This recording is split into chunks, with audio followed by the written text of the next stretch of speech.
First things first, Christopher. How are you? I'm doing well. We just pulled into the area from Paris, so really happy to be back in Amsterdam, and I can't wait to play the show tonight in a venue that I've been in before, but this time in a slightly bigger room, so It's going to be fun. Well, it kind of ties in with what I wanted to start with because, well, 2016 has been a good year for you, I suppose. Yes, mostly, yeah, definitely. So how have you experienced the past year?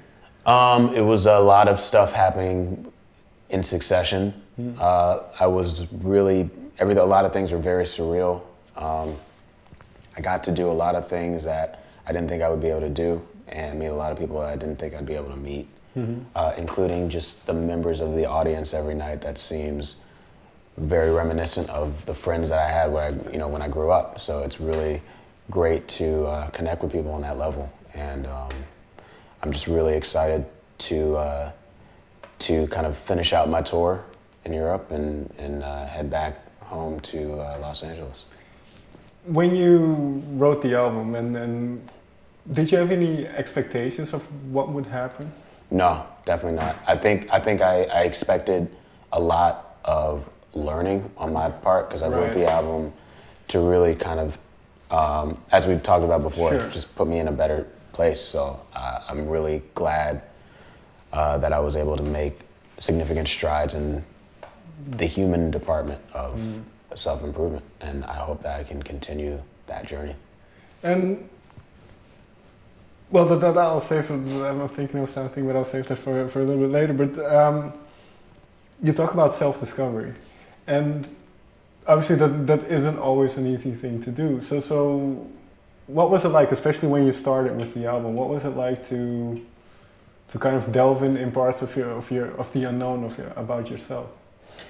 It's not the easiest thing to do, especially because this time around I knew that I would be broadcasting it, or at least showing it to the world in a much more, I guess, passionate way than with any other project that I tried to do before. So on that level, it was tough, but I also still didn't have any expectations on who would even listen to it or who. So it still felt very personal and very, obviously personal, but it felt very almost inconsequential whether or not I was playing to a crowd or not. So in that sense, was it a very conscious effort in terms of, okay, I want to discover something about myself and whether this music gets heard? It was, yeah, but it was, the intention was I want to dig deep and I really want to pull out everything that I can pull out to show to myself, for sure. But in terms of whether I wanted or thought about the prospect of a lot of people hearing it, still wasn't really in my mind at that point. Was there something maybe that you discovered about yourself that surprised you?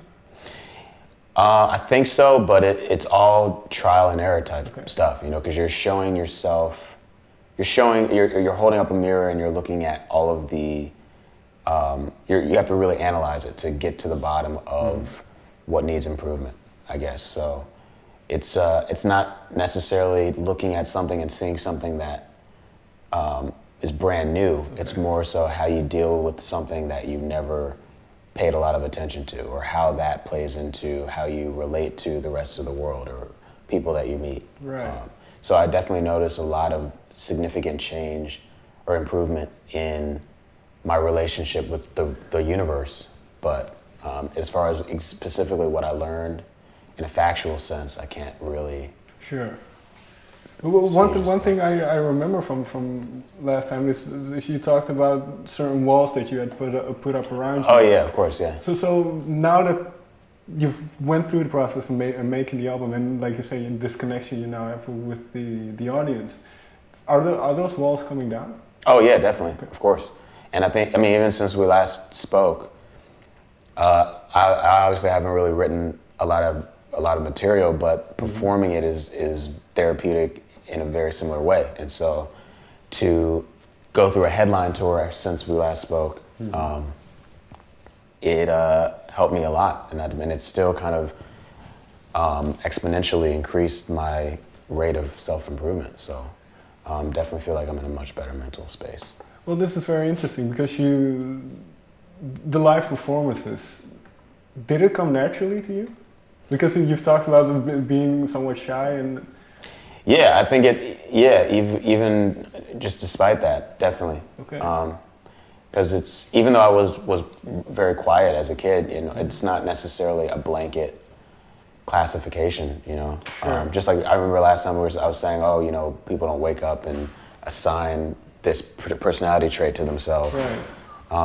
But even that trait, being shy, it's so mellifluous. It doesn't necessarily cover every every aspect of yourself, but it is one very small piece. So on a day like today on the show, what, maybe 10, 15 minutes before the show, what goes through your mind? Basically how I can try my best to be as just instinctive as I possibly can, and to think as little as possible. So just to get closer to, that honesty, that veracity that I admire in the first place. So performing live, is that a very conscious thing for you? I think that it's overall it's a very subconscious thing, and it's a meditative process, and I think that there are certain aspects of it that are somewhat technical when it comes to, doing something that's televised, etc. But as a whole and as a kind of experience, it should be as instinctive as possible. Mm-hmm. And well, the way you perform with the energy that you have, is that, where does that come from? Is that a release of some kind? Definitely, I think that it's like going to the gym. You're getting everything out. It's like definitely a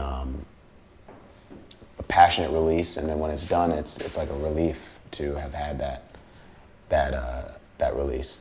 In that sense, when you perform certain songs, do you revisit kind of the emotion or connotation for you attached to it? Sometimes, and a lot of the time, it kind of changes and morphs. Okay.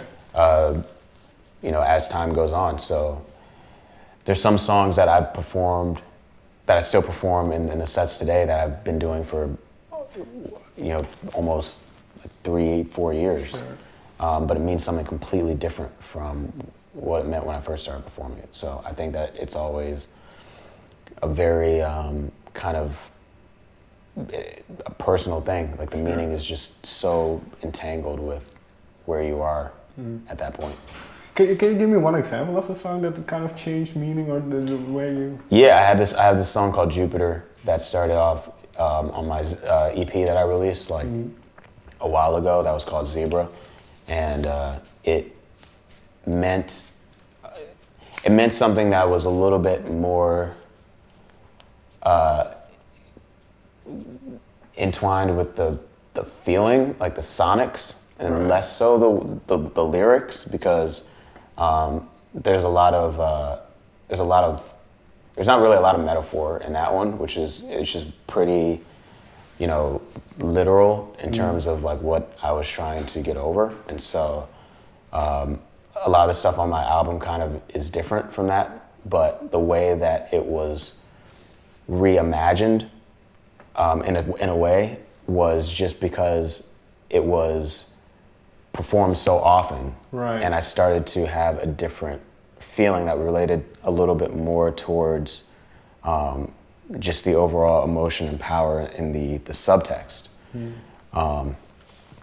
And it was impossible to get that subtext with the way the song was originally recorded. So I re-recorded it with my band, and it was like a live version that I did during South by Southwest, basically, and then made it a studio version, and then that ended up on Ology.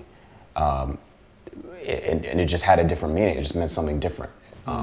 And since then, I've been feeding off of the emotion that the record version of it has. Right. So, and even that's evolving, So it's hard to like explain, but it's something. It's like something that I feel. Sure. And